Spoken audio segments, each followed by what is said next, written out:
বাকি আমি আমরা মোর দূরে বুঝতে পারছি না জুতা লাগবে আমার।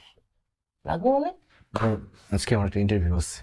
চাকরি ইন্টারভিউ দেবেন মুই গেছি একটু ওয়াশরুমে এর মধ্যে আমাদের চাকরি ইন্টারভিউ আমাদের দুটারে পয় পরিষ্কার করে আমাদের পাড়া দিয়ে যাবেন মোর একটু জিজ্ঞানের আমাদের প্রয়োজন মনে হয় নাই। তোমার জিনিসপত্র আগে পড়ছি না আরো? হ্যাঁ পড়ছেন তো তখন তো মোর জিগেই নিতে এখন তো না জিগেই জানতে দিতে নিজের জিনিস মনে করি ঘটনা কি? বেশি সময় লাগবে না, যাবো ইন্টারভিউ দিব চলে আসবো, ব্যাস তোমার জুতা তুমি পেয়ে যাবা। তা ঠিক আছে তা আপনার শোনেন আপনার যে কত সুন্দর সুন্দর জিনিস গিফট করে না তার আপনি বলতে পারেন না যে একটা জুতা আপনার গিফট করার লাগিয়া? তো গিফট কি চেয়ে নেওয়া যায়? গিফট মানুষের যেটা ইচ্ছা হয় সেটাই দেয়। তা বুঝি ঠিক আছে তাহলে ইন্টারভিউ দিতে দেবেন ইন্টারভিউর গল্প তো হাঙ্গি মোর শুনেই গেছেন চাকরি তো আপনার হয় নাই। তবে এবার ইনশাল্লাহ চাকরিটা হয়ে যাবে, কারণ একজন বলে দিবে।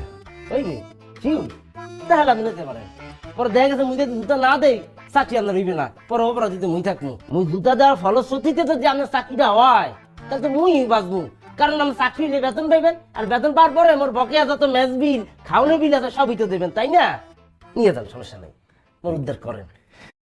ওইখানে একটা হলুদ মোজা আছে, দাও তো। মোজা ওই যে তুমি নতুন কিছু যেটা এটা তো দেখবে মোজা ছাড়া পরবো।